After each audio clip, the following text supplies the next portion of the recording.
And welcome to News Today with me, Kemini Nyamani. I'm over the next hour. UNESCO's Education for All efforts says governments are losing about $129 billion per year on poor quality education. We'll find out how Ghana is coping.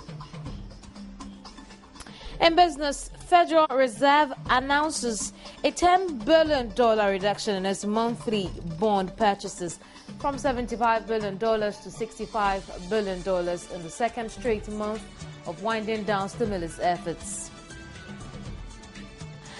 At least 11 senators from Nigerian President Goodluck Jonathan's party quit to join the opposition, the latest in a series of defections. Stay with me, I'll bring you details of these stories and plenty more in a bit.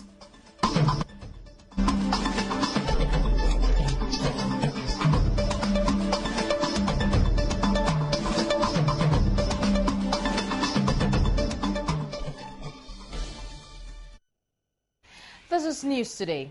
Despite efforts to expand access to primary education, a monitoring report by UNESCO indicates some $129 billion annually is lost globally due to poor quality education. Consequently, 130 million children in schools cannot read, write, or do basic maths. The report analyzed the state of learning among the youth, children between the ages of 15 and 24 in some 37 countries. With a deadline for the Education for All goals less than 2 years away, the report states too many children lack early childhood care and education. In 2012, for example, 25% of children under 5 suffered from stunting, with only 18% of children in sub-Saharan Africa having access to primary education in 2011. At this rate, the universal primary education is likely to be missed by a wide margin, especially when only 23% of poor girls in rural areas in sub-Saharan Africa were completing primary education by the end of the decade. If the trends continue, the report says the richest boys will achieve universal primary completion in 2021, but the poorest girls will not catch up until 2086. In 2011, only 60% of countries had achieved the gender equality goal at the primary level and 38% at the secondary level, even though equality was supposed to have been achieved by 2005. Solution: the report mentions investment in teachers as key, stating that less than 75% of primary school teachers are trained according to national standards in a third of countries, with the challenge of training existing teachers worse than that of recruiting and training new teachers. To speed up effort to achieve education for all, many countries need to spend more on education. To solve the crisis, all children must have teachers who are trained, motivated and enjoy teaching, who can identify and support weak learners, and who are backed by well-managed education systems. Leslie Tete is National Coordinator for the Ghana National Education Campaign Coalition. He's joined us over the telephone. Hello, Leslie. Hello, good afternoon. Good afternoon to you. Where does Ghana fall in this assessment? Well, the issues that are being looked at in the report are many. Leslie, if you could speak up, I can barely hear you. You're a bit muffled. Okay, I said the issues that the report is commenting on are varied. But on the central theme, which is teaching and learning towards achieving quality education for all, if you take that into consideration, I think that Ghana has still a long way to go in terms of improving our literacy and numeracy skills at our basic schools. Our proficiency in math and English is still well below 30%. So there's quite a lot of work to be done in Ghana. Right. When we look at some of the solutions the report has preferred, top on the list is motivating teachers. investing more in the teachers. What's your assessment of Ghana's situation when it comes to doing this for teachers? Can you repeat the question again? I didn't hear you. I'm saying key on the list for this UNESCO report for changing the situation is motivating the teachers, providing incentives, making the teachers better, educating the teachers more. What will be your assessment of Ghana's situation when it comes to the teachers? Well, I think that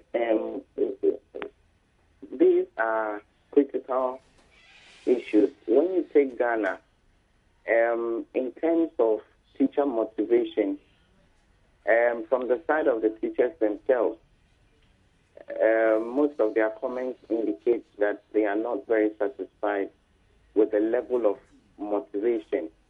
And when we talk about motivation, it's not just about the remuneration that teachers are being given, but it's also their conditions of work. Sometimes we lack the basic teaching and learning materials that will facilitate teaching and learning. And sometimes by the nature of our geographic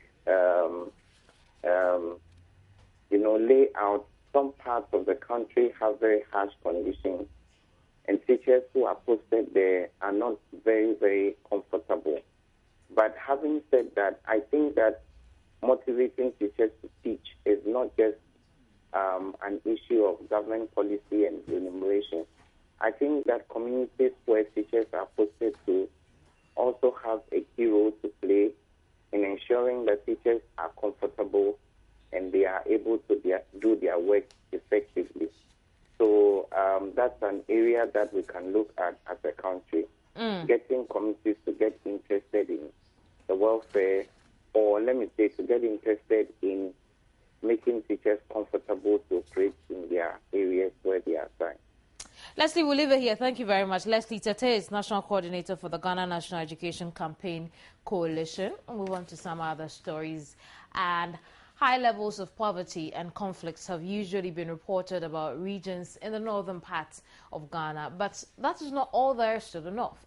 It indeed can be described as a big bowl of tradition and a place where tradition is sacred. And the following reports, Gifty Ando Apia takes you through the refreshing aspects of tradition and culture up north. First, the culture of motorbikes, especially to welcome public figures to the area, is one that has really gone down well with people in the north. Dangers involved are absolutely not the most important thing to those who do it. It is during meetings with such public figures that real tradition is exhibited. What caught my attention in Tamale during one of President John Mahama's visit was how pleasantries are exchanged with a touch on the chest.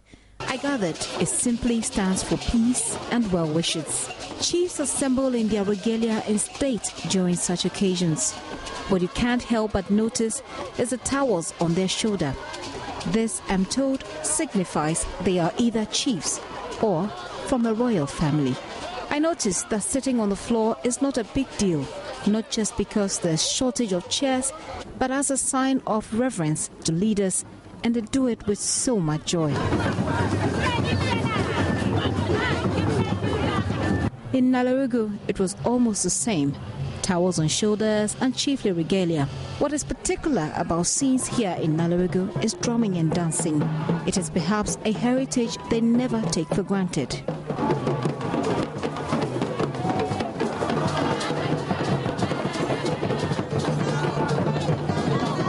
Everyone, particularly children, are brought on board in a bid to transfer this heritage. Obviously, an explanation for the Trade Minister Haruna Idrisu's ability to show off his dancing skills.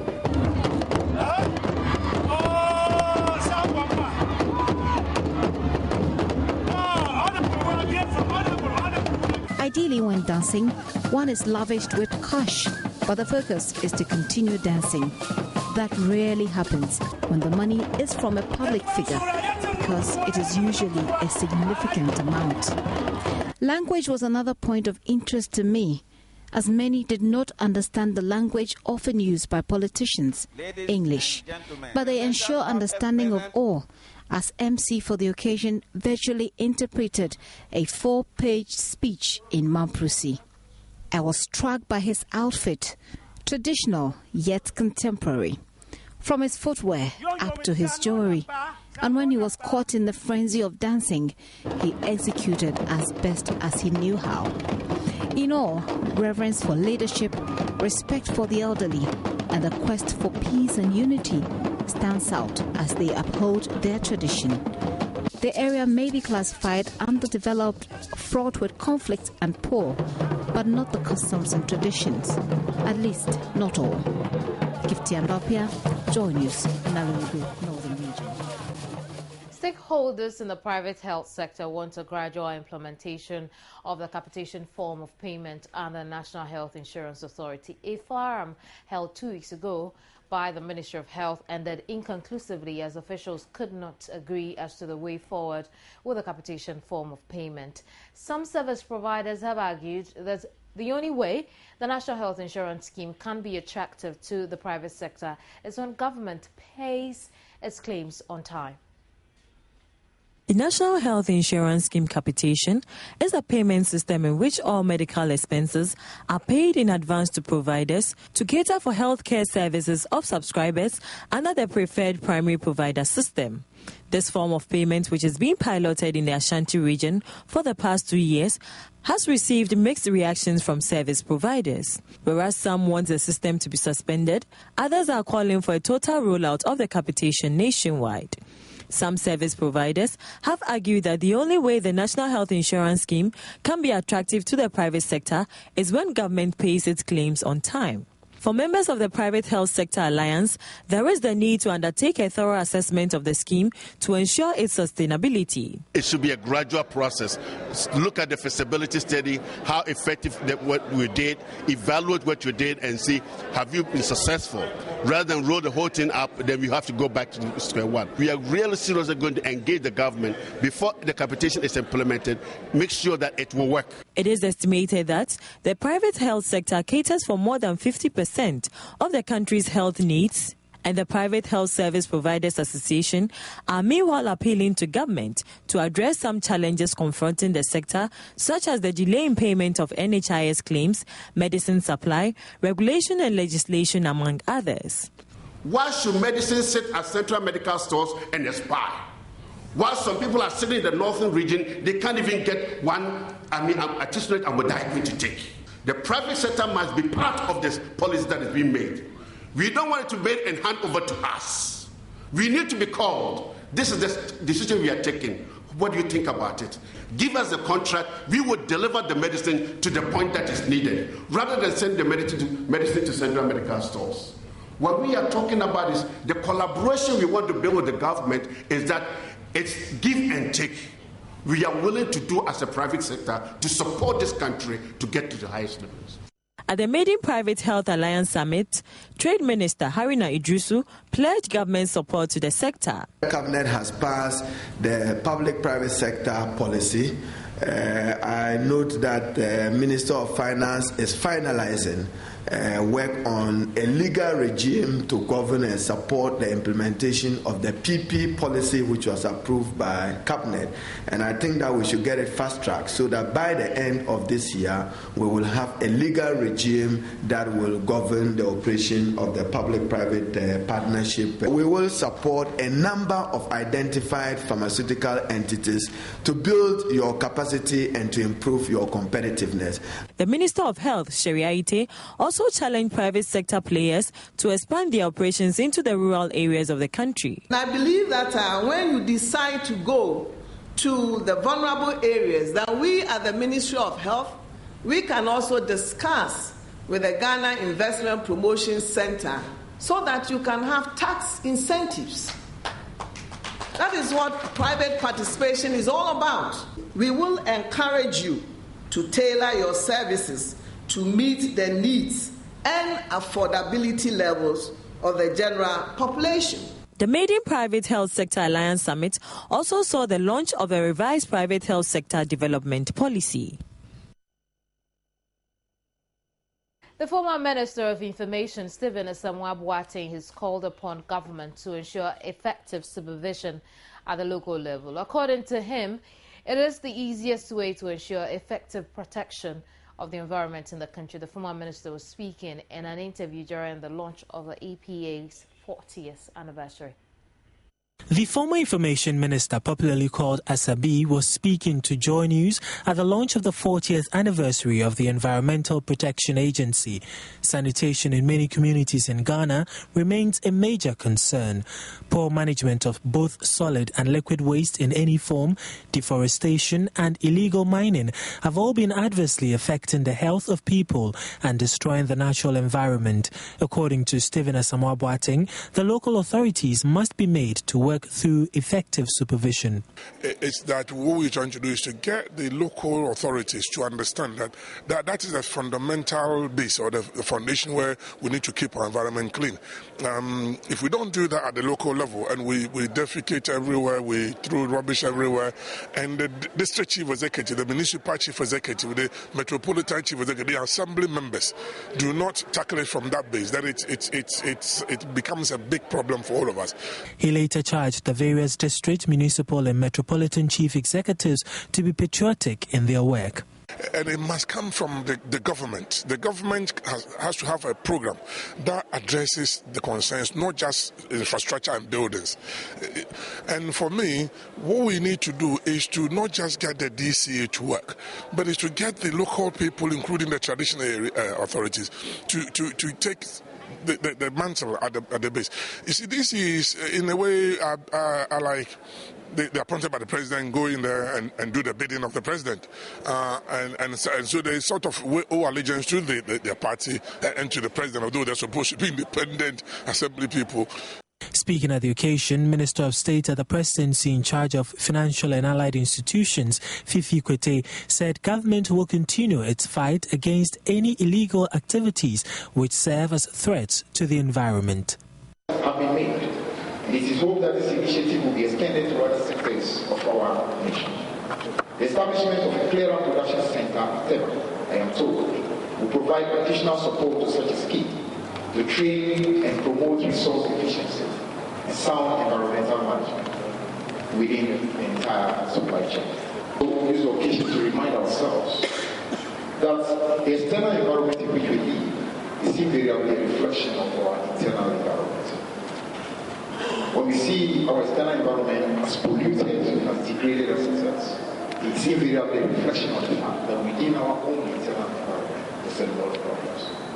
And until we start addressing those internal environmental difficulties, we'll continue seeing difficulties we see outside. Because what is in us reflects invariably what is outside of us. You're watching News Today. I'll be right back.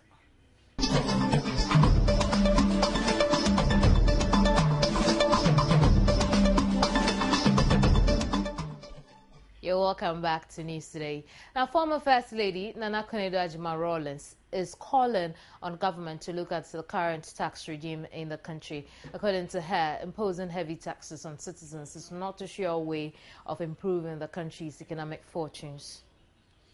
You can't balance your budget with taxing the people, because the more you put taxes on the people, the more they have no money to buy anything. So the economy does not run. You get a stale economy.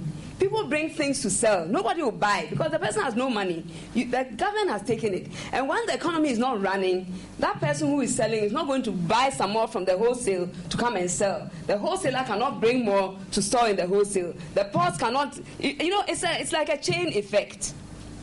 So most countries that actually want to grow reduce taxes. They don't increase, they reduce.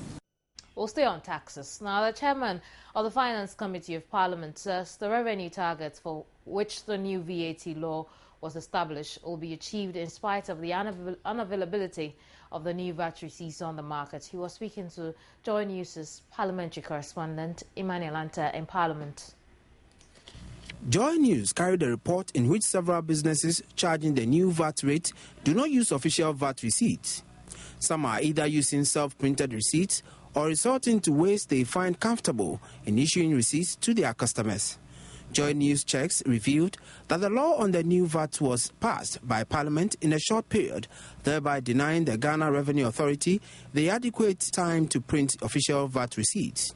The chairman of the Finance Committee, James Aveji, said the Revenue Authority will not tolerate any excuse of unavailability of new VAT receipts. According to him, anyone who refuses to charge a 17.5% VAT does that at his or her own risk. You're the one who is a vatable person and you are not applying the law. You are guilty if you are caught. So I think that the advice I will give to the businessmen and women is that if you don't have the new receipts and you have the existing one which have the 15% on it, in applying the new rate which is 17.5%, just put a line, cancel the 15% and write 17.5% and calculate on it, because that is what will be used when you are submitting your returns. They will apply the 17.5% when you submit your returns. So that is the only thing I want. So it will not affect the revenue because we don't have the new receipts. Man also explained why the new VAT receipts are not enough on the market. If you don't want to do it that way, then you are saying that if we have quantities of those receipts in existence, we should destroy all of them and print a new one before you start applying the law. The law is about percentage, it's not about receipts at all. It is not about receipt. Therefore, if the receipts are not available, you don't apply the law. So if you are charging a customer the 17.5% and issuing a receipt to that customer, what you need to do is to indicate that 17.5% on the receipt. He rebuffed the notion that Parliament was compelled to pass the bill within a short period without making the necessary provisions for the smooth running of the Act when assented to. The new VAT bill was first introduced to Parliament in July 2013 and passed in November 2013. The U.S. Federal Reserve announced a $10 billion reduction in its monthly bond purchases from $75 billion to $65 billion in the second straight month of winding down stimulus efforts. The central bank had been buying bonds in an effort to keep interest rates low and stimulate growth. In a statement, the Fed said that growth in economic activity picked up since it last met in December. Although the move was expected, U.S. shares still fell on the news. The Fed left its overnight interest rate unchanged at 0%, the level it has been at since December 2008.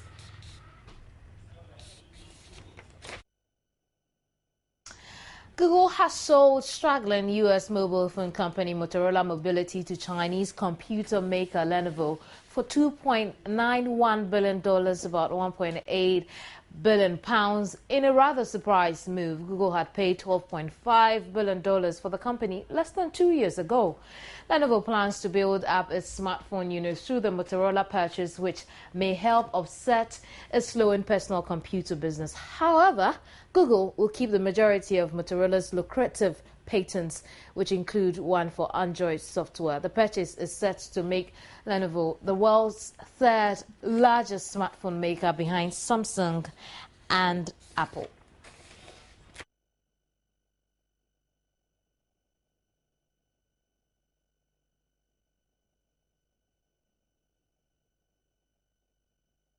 That's it for business. There's sports next, brought to you by Cowbell Antigo. You're welcome back to News Today. This is some sports news. And local Black Stars won its match against Nigeria in the Chan tournament ongoing. Let's catch up some highlights. It was a clash of the West African giants in the second semi-final of Chan 2014, with Ghana going up against Nigeria. The Super Eagles pulled off an astounding comeback to defeat Morocco 4-3 for a place in the last four, while the Black Stars dispatched Congo DR by a 0-0. Ghana registered the first chance at goal, but Banzi's effort in the third minute was inches wide of the target. Nigeria almost took the lead in the 27th minute, but Abubakar Ibrahim's belter from range was thwarted countered by the crossbar, with keeper Stephen Adams well beaten. The chances were few and far between as Ghana registered 3 shots on target to the Super Eagles 2, the scoreline goalless at half-time. The Black Stars were reduced to 10 men after Gwabena Adusei was shown a second yellow card for a foul on Abu Bakr. Despite the one-man advantage, Nigeria could not breach the Ghana defense as the match went into extra time. Nigeria had scored an average of 3 goals per game en route to the semi-finals, but could not find the back of the net against the Black Stars, and it was down to the lottery of penalties to decide the winner. Adams pulled a fine save to deny Solomon Kwambe, while Ogona Uzochukwu sent his spot kick over the crossbar, the Black Stars needing to convert one more penalty to progress to the final. But that kick now sends Ghana into the final for the second time in 3 editions. But this Ghana side will fight, will battle, will struggle as they play for gold against Libya. Libya also beat Zimbabwe 5-4 in penalty shootout after they had also played out a goalless draw in their semi-final. With a place in the final at CHAN 2014 up for grabs, Zimbabwe looked to book their spot when they took on Libya at the Free State Stadium. Ian Goroa's team had been goal-shy in the tournament thus far and needed to be at their best if they were to come out on top. The Zimbabweans started the game well as they looked to take control. Libya also had their chances to take the lead early on, but they too flattered to deceive. Zimbabwe continues to falter in front of goals, with Stole wasting a glorious chance to open the scoring with his head. They then had a goal disallowed for offside, but what looked like a marginal call from the men in charge, and Simba Stole was disappointed with the outcome. The game was almost snatched at the death by Ian Goroa's men, but again they failed to find the target, this time Mahachi the culprit. The game went into extra time, but again the two sides failed to do the business in front of goals as the match went into penalties. Both sides started well in the shootout, converting their first 2 attempts, but their third were not the best. They would, however, score another penalty each to send the match into sudden death. Zimbabwe captain Patson Jaure ensured his side stayed in front, but Libya responded with a successful kick of their own. Ali Sadiki then missed from the spot to make it advantage Libya. The match was finally sealed by the North African side to send them into the finals in what was an unconvincing display from Javier Clemente's side. Nigerian striker Peter Odemwingie has described his transfer from Cardiff to Stoke as a step forward for him. The 32-year-old joined the Porters on Tuesday in a swap deal that took Kenwyn Jones to the Welsh club. Odemwingie struggled to produce his best form at Cardiff after joining from West Brom in September 2013 and found himself out of favour under new Bluebirds boss Ole Gunnar Solskjaer. He has also been absent from Nigeria's squad since 2012, missing his country's successful Africa Cup of Nations campaign at the start of last year.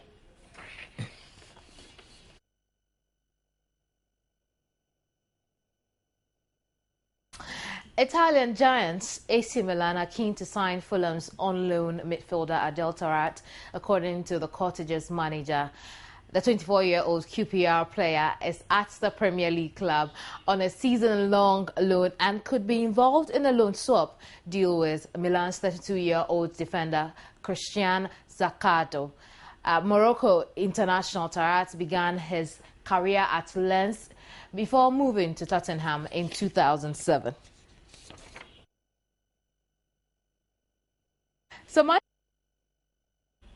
Welcome back to News Today.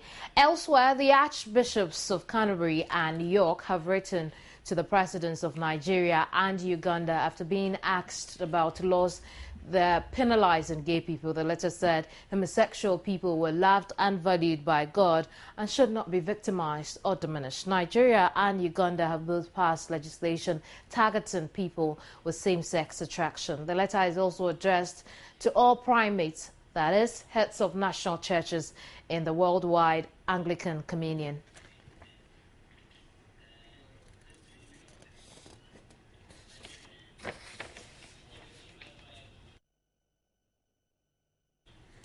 Now, at least 11 senators from Nigerian President Goodluck Jonathan's party have quit to join the opposition, the latest in a series of defections. The senators signed a letter that cited factionalism in the governing People's Democratic Party without specifying further.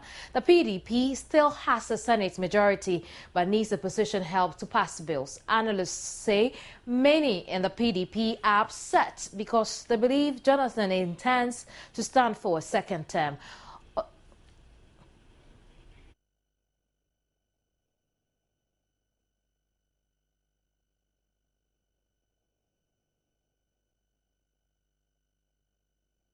We'll link up to Nigeria in a bit, but let's go to Somali, where President Hassan Sheikh Mohamud says the Somali military and African Union peacekeepers will soon launch operations against Al-Shabaab in areas still under the militant group's control. Hassan also welcomed the addition of Ethiopian troops into the AMISOM force. Speaking in Addis Ababa Wednesday ahead of an AU summit, the president said government is moving forward with plans for major operations against Al-Shabaab. Hassan stopped short of declaring that the end of Al-Shabaab was in sight. Last week, Ethiopian forces operating in Somalia, independent of AMISOM, officially joined the AU mission, helping to boost troop numbers nearer to 22,000.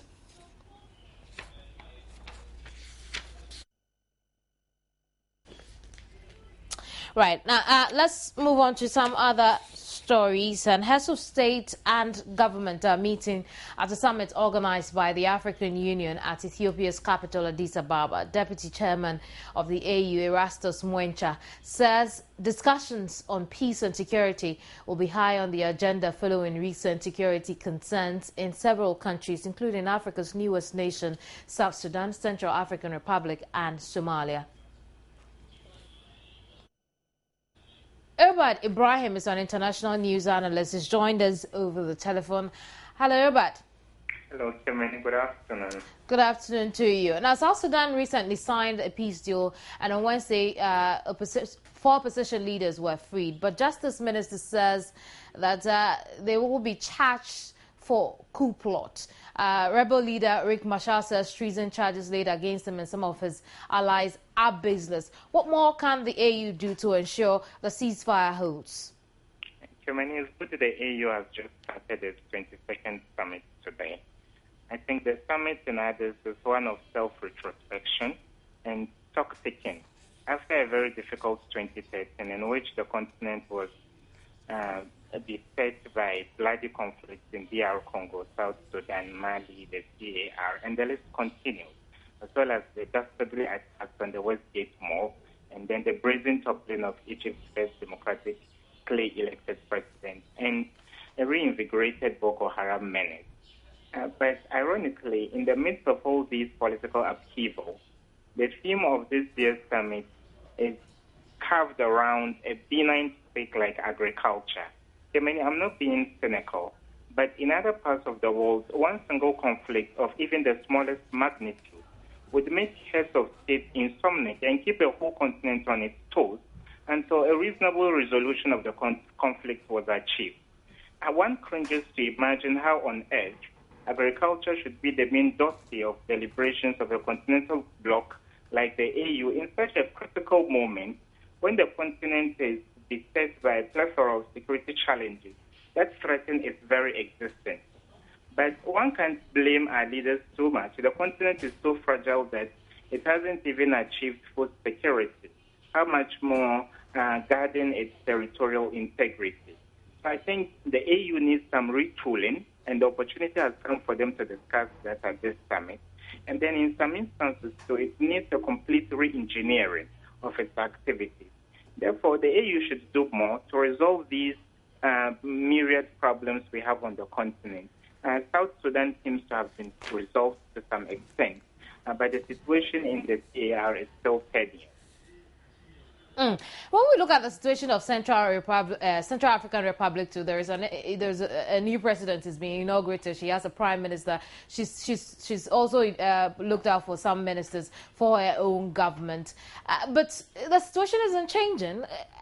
In this instance, what should be the discussion for the AU around Central African Republic? Germany, I think the coming years will pose very serious security challenges to the continent. And to be foretold, as it is said, is to be forewarned. Read all the books of history, Kevin, right from the Greeks, then the Phoenicians, the Romans, the Persians, the Orientalists, and the Ottomans. Always, before you can get complete development and prosperity, you should have a standby force. A standby force does not only guarantee you deterrence against dissidents, but it also creates a conducive environment for development in agriculture and economics and all of that. And therefore, the conflict in the CAR has taught us a lesson that you should nip the troubles of the continent in the bud at their infantile stage. So I think much of the deliberation should be given to, if not in the nearest future, in the farthest future, the possibility of setting up a well-funded, well-equipped, and well-armed standby force to provide something as basic as security to the continent. Now, let us move to Somalia. President Hassan of Somalia is hopeful that, Ethiopian troops joining AMISOM. It's a good sign for them to fight Al-Shabaab. How can this be sustained, if it's any good at all? Yeah, Chairman, I think we can't rob the Ethiopians of their robustness and combativeness in the fight against extremism in East Africa. In 2006, it took the Ethiopian army to dislodge the Union of Islamic Courts in Somalia. So it is, we should welcome this news with cautious optimism, because any further escalation of the conflict is not going to resolve it politically speaking. But that's notwithstanding. Al-Shabaab has been largely decimated. They no longer control the capital, Mogadishu, but they have control over the hinterlands of the country, and they have the capability to carry out spectacular attacks outside the borders of Somalia, similar to what we saw in the Westgate in September. So it's a good thing, speaking from Somali point of view, but it's not good news for the African Union, because the African Union proves to be a toothless bulldog. Our leaders are meeting today in their headquarters, and the headquarters was built by China. So we haven't shown any commitment to be on our own and resolve the myriad challenges we have on the continent. So I expect the summit to be a usual one time a year, talk shop by our leaders. They've mentioned a new agenda. They call it Agenda 2063, which seeks to get, food and national security, continental security for all the member states. All of these are good, but not until we stamp our feet and provide something as basic as security to the conflict. It's just like going to sleep while your door is left ajar. But perhaps the AU is trying to make up for it now that it hopes to have a continental force. And you recall, really, this is an issue that Ghana's first president, Dr. Kwame Nkrumah, had mentioned in the 1960s. And here we are again talking about it so many years down the line. Is this feasible at this time?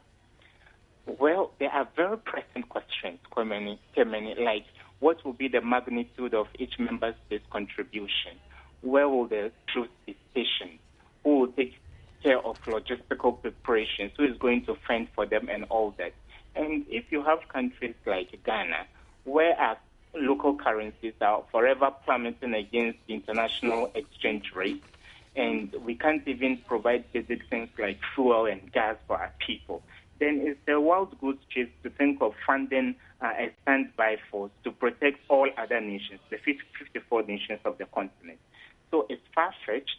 I'm sure it's still at the conceptualization stage. It will take quite some time for us to reach the execution stage. But it's a good idea because it's going to protect the continent and provide that serene political environment for continental development and prosperity. Ilbad, thank you very much once again. Ilbad Ibrahim is an international news analyst.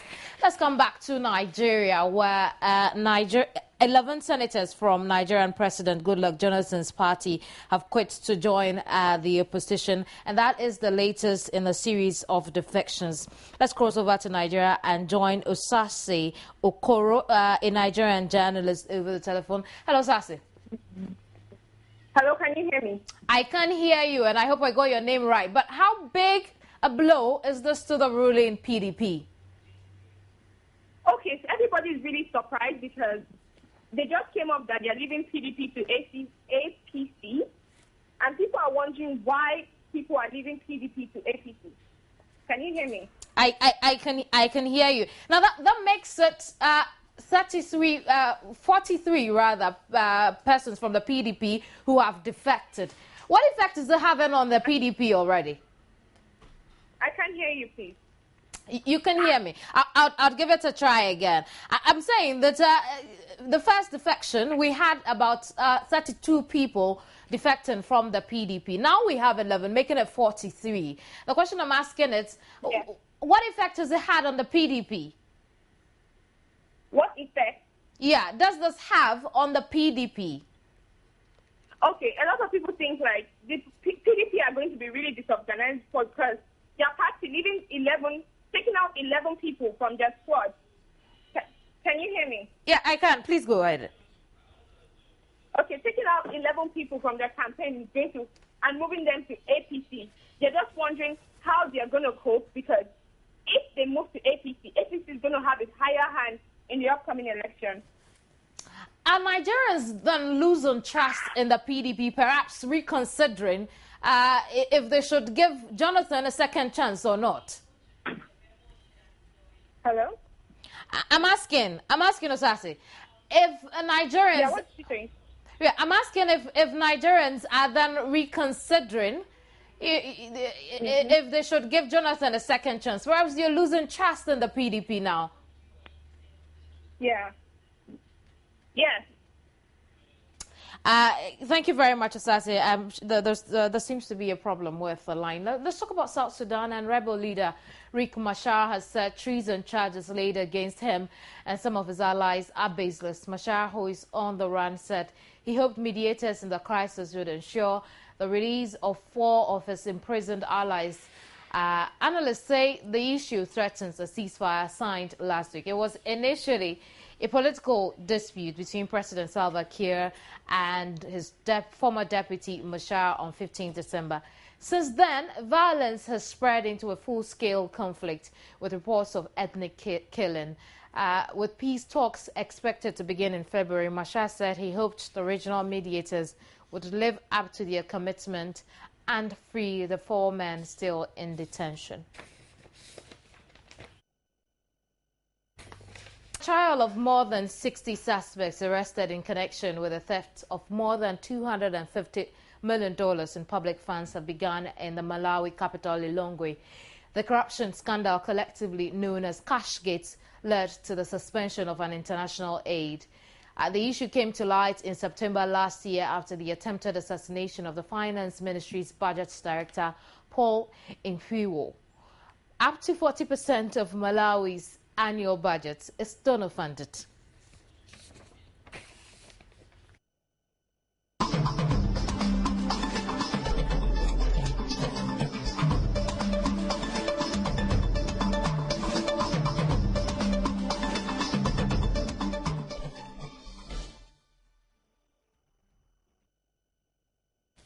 Let's talk showbiz. Multi-TV's premium African channel, Cine Afrique, is giving fans a special treat this Valentine's Day, dubbed Cine Afrique Night Out.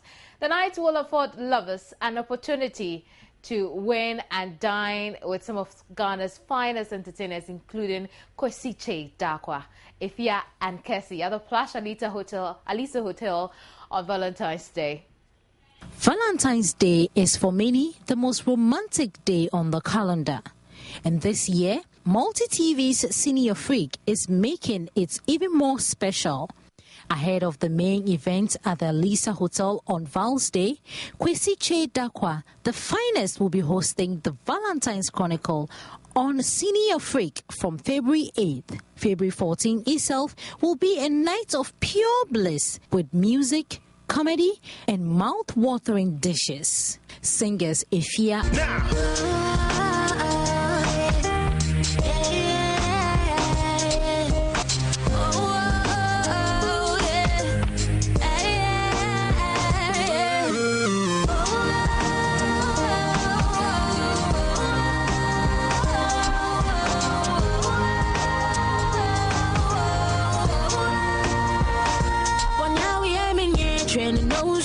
and Cassie. I can swear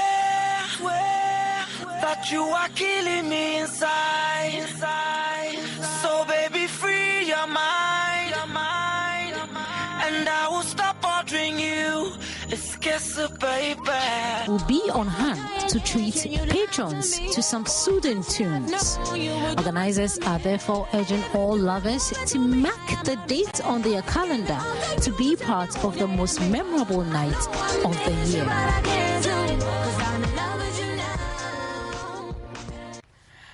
That'll be all for today. A recap of our headlines. UNESCO Education for All efforts says governments are losing about $129 billion per year on poor quality education. U.S. Federal Reserve announces a $10 billion reduction in its monthly bond purchases. 11 senators from Nigerian President Goodluck Jonathan's party quit to join the opposition, the latest in a series of defections.